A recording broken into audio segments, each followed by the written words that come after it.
Hey, everybody. Welcome to Decide to Dominate. We got a super special guest today. This man needs no introduction, but Mr. Eric Byrnes is with us, 11-year MLB player. Might have a couple things to say about the Diamondbacks today. Emmy award-winning broadcaster, founder of Let Them Play Foundation, endurance athlete, man after my own heart there. Holds the 12 and 24-hour Guinness Book of World Records for fastest time playing golf. I don't know if we'll get to that, but that just sounds awesome, and I've seen the videos. You got an awesome book, which I just started listening to on Audible, and it's really, really good. I definitely want to touch one of those chapters if we get time today about entrepreneurship, because that's what our show is all about, where sports and entrepreneurship come together. DJ is going to love that story. Co-founder of No Filter Network, which is the platform we're on here today, and just all-around amazing dude, Savannah Banana coach. I mean, and the list goes on and on. So we're super excited to have you on the show, man. Thanks for taking the time today. Yeah, appreciate you guys having me. Stoked to see you guys on No Filter Network and spreading the love and information and knowledge and experience that you guys have. So it's really cool to see you guys on here. Yeah. So DJ and I are usually together right there in our HQ in Virginia Beach in our studio. We were together yesterday. Today we split up. I'm up at the farm here in the mountains. So, but hey, we made it work, right, DJ? Absolutely.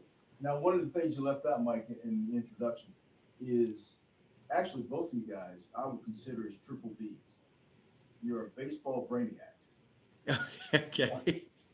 Eric's got to talk about his background while he was at UCLA or while he was in college, because his I think he got a few awards while he was in college on the academic side. Oh, okay. All right. Yeah, so we got to make sure we touch on that as well.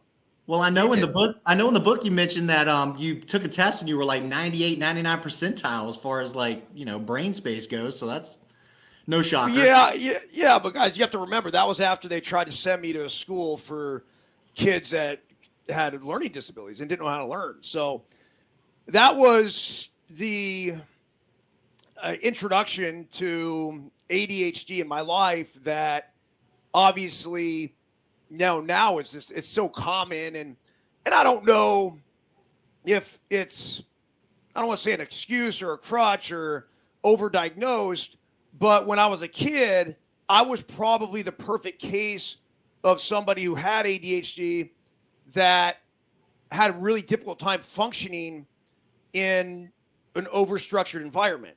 And so when you were able to kind of like let the reins go and, I started taking tests that were on time where it would, and they just couldn't believe it because they thought I had these, major learning disabilities. They thought I was dyslexic. They just didn't know what it was.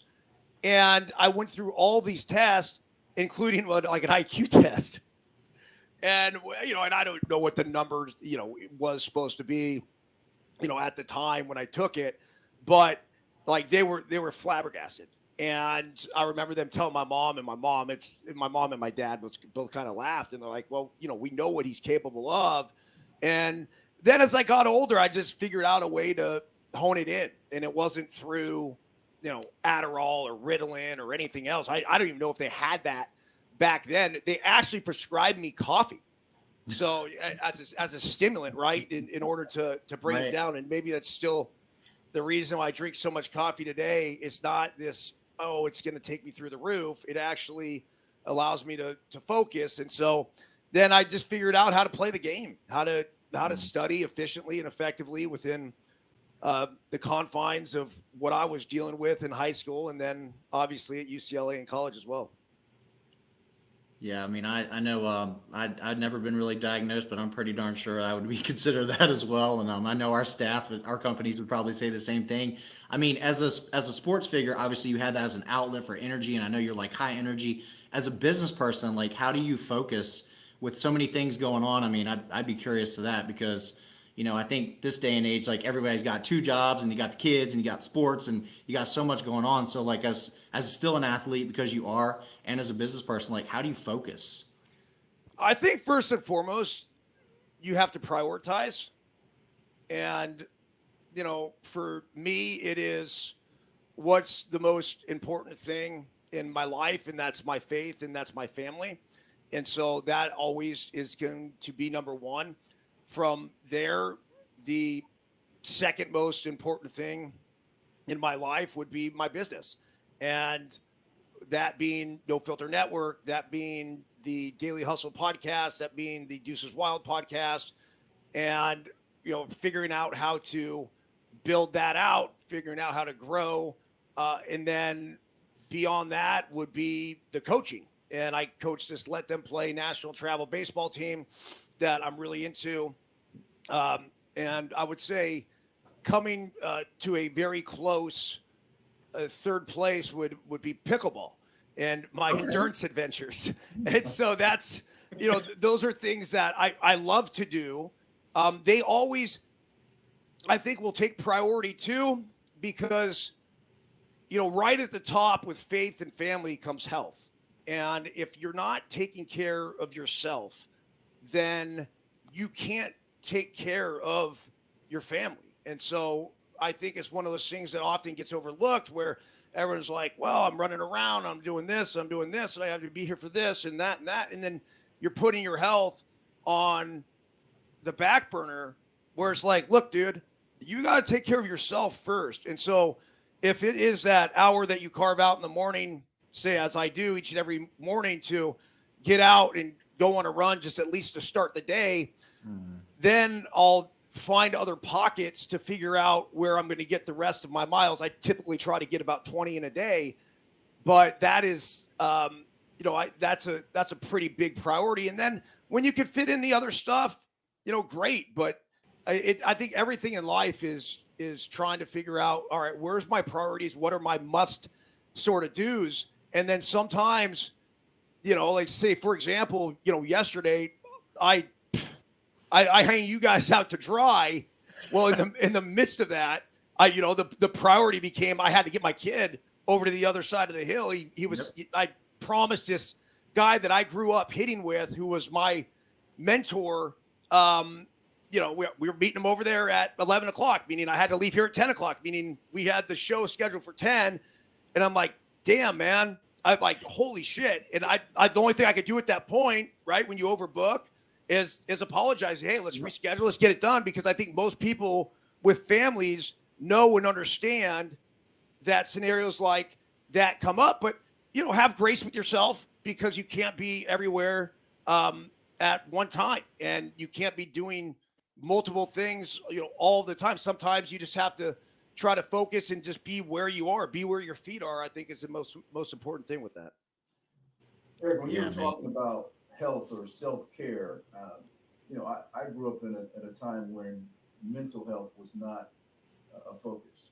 I know I'm a little older than you, but can you talk about, in your experience, especially in the big leagues, did they have that aspect within the business, within the sport, in terms of dealing with mental health and having professionals, at your fingertips or? Yeah, DJ, they did. They started having, each team would employ, I think it was called like an EAP guy. I'm getting the acronym correct, but maybe I don't know if it's an employee assistance program or whatever, but they would have a psychologist that was on staff that would come in and just kind of like, hey, I'm here for you guys. If you need me, just kind of hang out, hang around. The Diamondbacks took it a step further. They had a guy by the name of Peter Crone, who was somebody, same sort of thing. It was just like a life optimization sort of guy, figuring out ways to deal with pressures, deal with adversity, deal with successes. And it was never in our face. It was never forced upon anybody. I know a lot of guys actually used them. But personally, I didn't much. I think that I came from a little bit more of that old school where we had to figure out how to deal with our problems on our own. And it was more of a tough love environment. And when you're having success, well, stay humble or be humbled was something that I learned real early on. And then the other thing is that when you're struggling, the only way that I knew how to get out of something like that was to work. And I would put all of my focus and energy into trying to work out of it. Now, did it mean that I didn't completely Well, let's just put it this way. I also was really big on the mental game from when I was a kid, and I started training that way where I read the Inner Game of Tennis, and that was a huge help for me when I was a kid and playing tennis, and then it helped me even with the transition to the baseball career. But I also read the Mental Game of Baseball by Carl Keel and Harvey Dorfman, which was sort of my Bible as I was growing up. And then when I got to the big leagues, my mom got me onto a hypnotist, and she made a tape for me, and I would listen to this tape before I would go to bed at night. Now I gave her all the things that I would want to say, like, hey, like I'm slowing it down. I'm seeing the ball out of the hand. My swing is my load is soft. My swing is free and easy. And these are these things that you're constantly, just reinforcing in your mind. And the way I looked at it is like, I didn't think it could hurt. So I was willing to try anything. And it's, the mental side of just everything in sports and life is it's key. And I think it's only going to, continue to be more recognized going forward.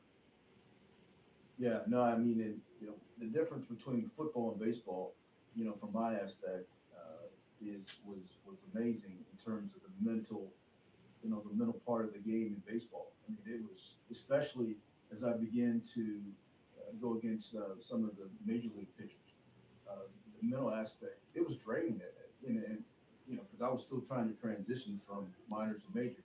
Never actually made it, but the point is dealing with that level was incredible. One of my former teammates from the Mets, I don't know if you know him or maybe you've heard of him, Steve Springer. Oh yeah. And Steve actually wrote a program called Quality at Bats, dealing with the mental side of baseball. And not that I'm trying to give him a plug, but he goes around the country speaking on the mental side of baseball and helping a tremendous amount of athletes. But that's why I was asking. I mean, from your perspective, I mean, you going from the minors to the majors, saw a lot of guys that just didn't have that mental toughness, to make it to the next level, because you really have to be able to manage the way you think every day. You're playing every day. Can you talk about your transition from the minors to the majors? Yeah, DJ, it was tough because I was playing every day in the minors, and then I got to the big leagues, and then all of a sudden I wasn't playing every day, despite whatever successes or failures I had. Mm-hmm. I felt like it wasn't in my control, and so that was a really difficult time for me. The nostalgia of playing in the big leagues wore off in a hurry, and I appreciated the fact that I was making some money, obviously more than I was in the minor leagues, but at the same time, I was a baseball player, and all I wanted to do was play baseball. That's what mattered to me. And I think it also taught me that I was in this for the right reason. Like the thing that I cared about was being out there and playing. And it wasn't about the money. It wasn't about the fame. It was about playing the fucking game. Mm-hmm. And that's what drove me to become a big leaguer.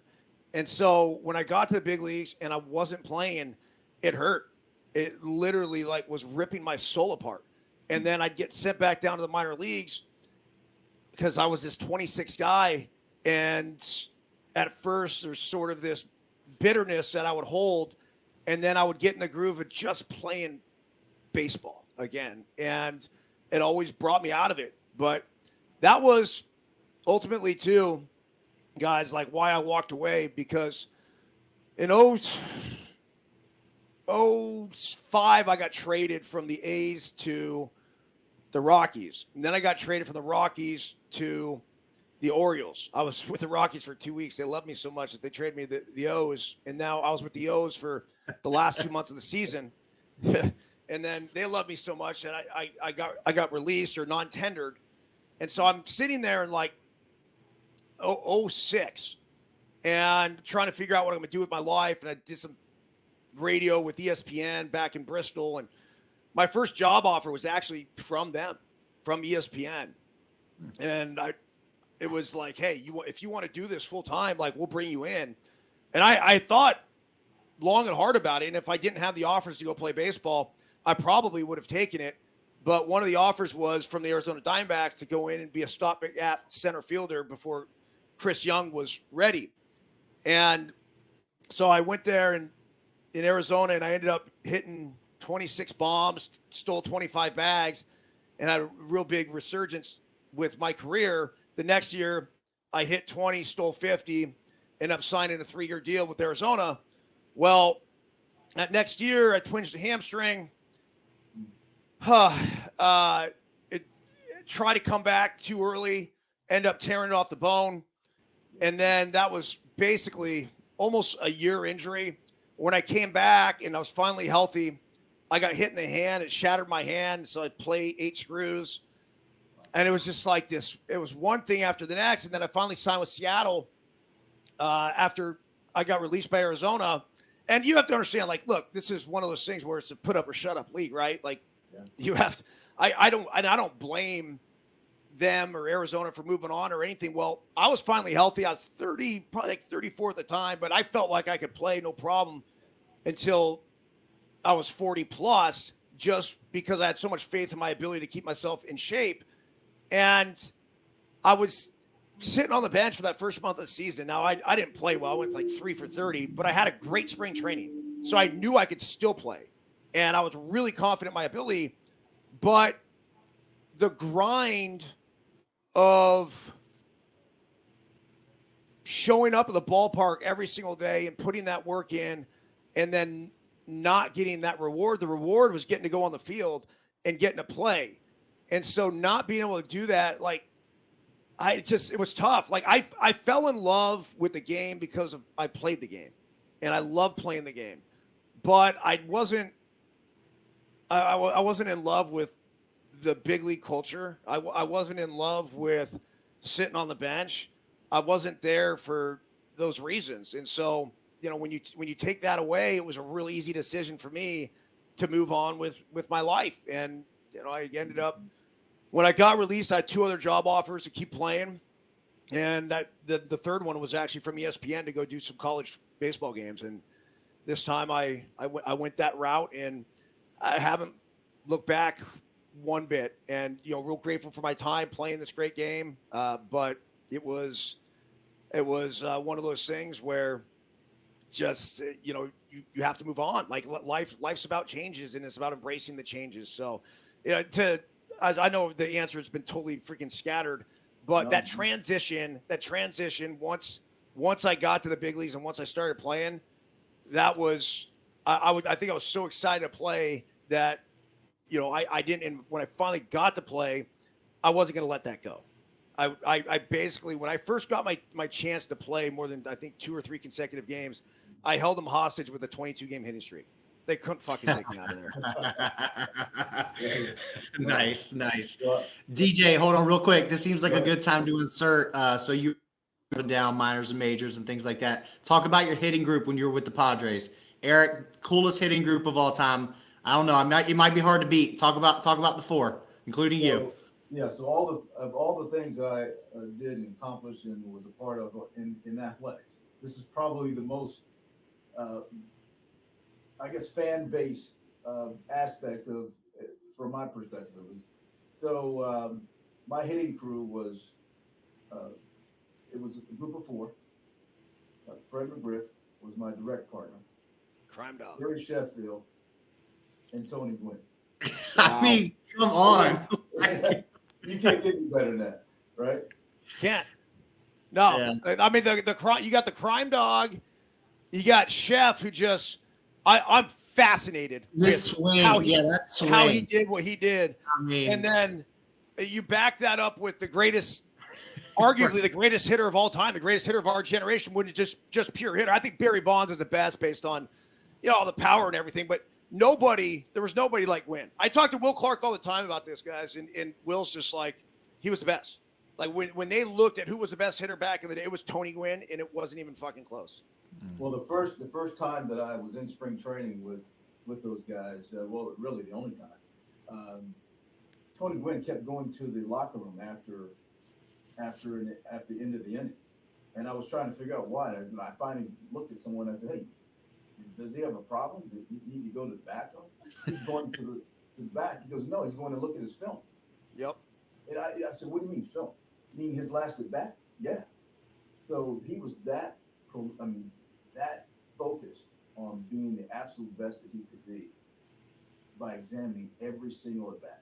I mean, think about that too with even like technology now. I mean, they got like the iPad set up right, even like during BP and stuff. But like back then, I mean, he was just using like probably not even good footage to look and make corrections. That's amazing, like between ABs like that. Yeah, I think his wife was the one that would actually record the videos, and that's how they first started doing it. Where she would record. I mean, she old was school, probably a big old camera, like one of those big ones. Yeah, but she was using like a camcorder to when they had their games on TV to record the TV, right? And then they were going back and watching it. If you look at Tony Gwynn's numbers and the strikeout to walk ratio and what he did there, it's just, I mean, a magician. Like you've never seen anybody. Luis Ariz is the closest thing I think today, which obviously he proved he's not worthy of the Tony Gwynn status, but he had a great year for the Marlins, and he's just this old school throwback that has this tendency to figure out how to put the barrel of the bat on the baseball. But I miss hitters like that because you don't see them very often anymore. I know. Even when I'm working with like our young guys, it's just like hit the ball the other way and things like that. Use the whole field, and you think about with shifts and now not being allowed. You're right. He's an amazing example of just like A, put the ball in play, and B, hit it where they ain't. I mean, that's the secret of baseball right there. Not just trying to go yah-yah all the time. And there's a place for that too now in the game, but definitely I kind of, at first I was against the changes with MLB, but as the season progressed, I'm like, I actually like these. I like seeing more steals. I like the faster pace of the game. I feel like overall it was some pretty good changes with MLB this year. I'd be curious to your thoughts on that. Yeah, I did come around to like it. I think the pace of the game improved exponentially. Obviously, I think game times were 20 minutes shorter, and thank goodness. I love the fact that the stolen base is back. The limiting the pickoff throws. I think there's, a few more changes that need to be made, but this definitely was in the right direction. I didn't love the shift rule, and I still don't love it just because you're continuing to promote a one-dimensional hitter. So if you can't hit the ball the other way, I can't help you. Right. And that's where I want to say that, hey, look, this is bullshit, because if they're going to give you the whole left side of the field, you know what you got to do? Work to figure out how to hit a ball to the left side of the field.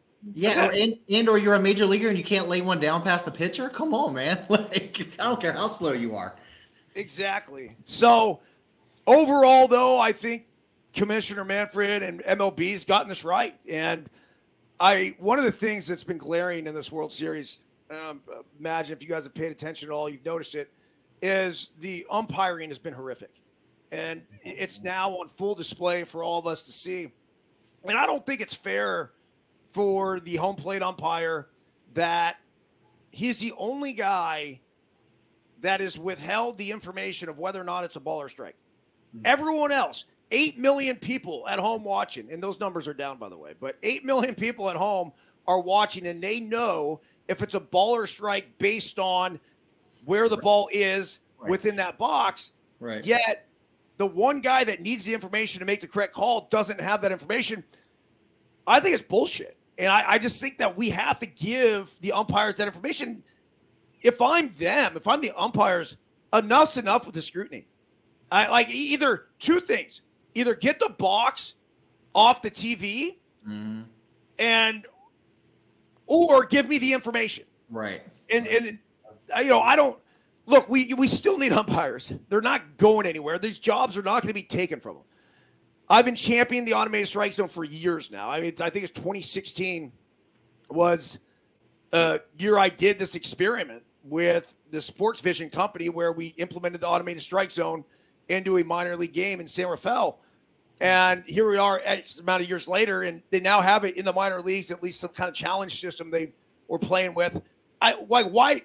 I don't get that though either, because why are we going to waste our time with a challenge? Like, just get it right. Right. You have the chance to get every fucking call right. Just get it right. Right. That's it. It's not hard. Right. Speaking of the World Series, DJ, you gonna talk about that Princeton jacket you put on just for the show today, or what? Yeah. So Virgin, got to bring it up. So the question is, when you think of the word Princeton or the school, as it relates to the World Series, what comes to mind? Because you're a historian. Yep. Right? Well, I mean, of course, it's Mike Hazen and Chris Young both went to Princeton. So the general managers of each team went to Princeton, which is, I just think it's awesome. And I love this story. I read the story last week about how they called their coach. And I know their coach was, I believe, at game 1 and game 2. And it's a celebration of Princeton. And why not? They've obviously some brilliant minds there. And the way the two of them have gone about getting to where they are, Chris Young being a guy that I had dinner with actually in the White House with President George Bush, which that's a whole story on its own, just an amazing experience. We don't have time for that. That sounds awesome. It was really super cool. And then Hazen, what I love about both of these guys is that they played. And I don't think that you have to play at the highest level in order to be in baseball front office or be in an MLB dugout or anything else. But at the same time, I also think that it really gives you perspective on what it takes to be on a winning team or have a winning team. And so you see it with Chris Young and the hire that he made with Bruce Bochy. Look, Bruce Bochy, all due respect, and I was hanging with him last year during Will Clark's retirement ceremony. He was on nobody's list, I'm guessing. Nobody's. Yet Chris Young knows what it takes to win in the big leagues. And so he goes out there and he gets the guy that he played for in San Diego and then went on to San Francisco to win the championships.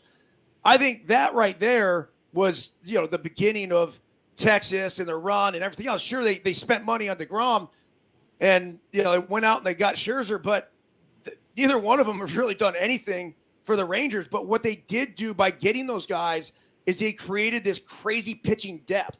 And so if you look at the Rangers and how they've been able to have success, say, for example, they had to scratch Scherzer the other night. So he comes out of the game, and then you go to Jonathan Gray. Well, Jonathan Gray was supposed to pitch game 4. So they had a guy to bridge the gap to the bullpen that comes, he comes in throwing 97, 98 miles per hour. And then you still have Heaney that you could run out there. And this is a guy that started 27 games for the Rangers this year. They thought they were going to use him out of the bullpen. Well, instead, he gets the game 4 start, and he goes out there and deals for 5 innings. So, look, the way both these teams have been constructed has been awesome. And Hazen and what he's done with Corbin Carroll and signing that $110 million deal, and everyone thought he was fucking out of his mind. Right. Yet Corbin Carroll goes out there and completely lights up the world, and he's obviously the real deal. So a stand-up dude as well. Amazing. I think DJ dropped off on us. So and I know I want to respect your time because you got one more minute. We don't want to get you in trouble with your mom. So just to kind of finish that and connect that last dot. So Scott Bradley, who was the coach, obviously at Princeton, played with DJ in the minor leagues, and they're like best friends. Awesome. Yeah. So cool. It's so cool. And so we've been up there, toured the facility, did some stuff with them. He's a stand-up guy, obviously a great coach and producing amazing products in MLB. So, yeah, man. Sweet. So I know you got to go, and there's a couple things we didn't get to that I really wanted to. Maybe we can run it back down the road. We'll do it again. But yeah, I enjoy your shows. The bananas, that whole thing. Deuces Wild is freaking hilarious. You and Will are so funny. And the Daily Hustle is awesome too. So we're going to continue to do good things here on No Filter, and we appreciate being with us here today, Eric. Really appreciate it, Michael. Absolutely, dude. Whenever you guys need me, man, I'd love to pop on and just shoot the shit, man. This is sweet. What I love doing. Good stuff, man. Look, and I know, so you're real quick, last thing, your son's 12, right?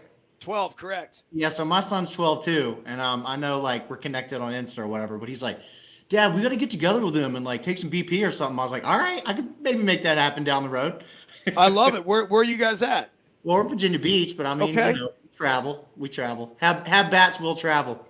I hear you. Yeah, we're traveling. I know we were traveling talking about in the green room. You got to bust out that old school, some of those old school Eastons you have in there. I know we didn't get to it on the show, but that Black Magic, the green Easton. I mean, here's two just epics. Here's the green Easton, and then you got the Black Magic. I have 1, 2, 3, 4, 5, 6. This is like the progression starting in when I was in senior league to freshman year of high school, sophomore year of high school, junior year of high school, and then senior year of high school, and then the one I took to UCLA with me. And then when I got to UCLA, then Easton was a huge sponsor of ours, and they came up with those trampoline bats. Those red lines and those things, man. They turned into rectangles by the time you were done with them, but they were good. That's exactly what they did. It was like the flat because they were dent, right? Right. And then it was like a paddle. And now these bats for like the travel ball with like the hype fires and all these bats now, it's insane. Like just the sound. You know what's cool is that like Easton is actually, I'll just say, a big supporter of our Let Them Play program. So they let us test all the bats and everything else. And I'm looking at this and I'm like, it's kind of like a, you know, nostalgic. Like I just look down at these bats and it just gives me that warm feeling. So Easton's a great company, have been for, you know, a really long time, and super innovative and always been super supportive. So, you know, obviously grateful for them. Yeah, man. Yeah, those bats have stood the test of time. So, yes, cool. sir. All right, man. Well, let me let you go so you can get to it. Really appreciate being on the show with us. And, you know, I know we didn't even get to any guests or anything, but it's all good. We'll get there, man. Thanks for your time today. We really appreciate it. Whenever, Michael. Absolutely, man. Just let me know. All right, dude. Have a good day. All right, see you, bro. All right, bye.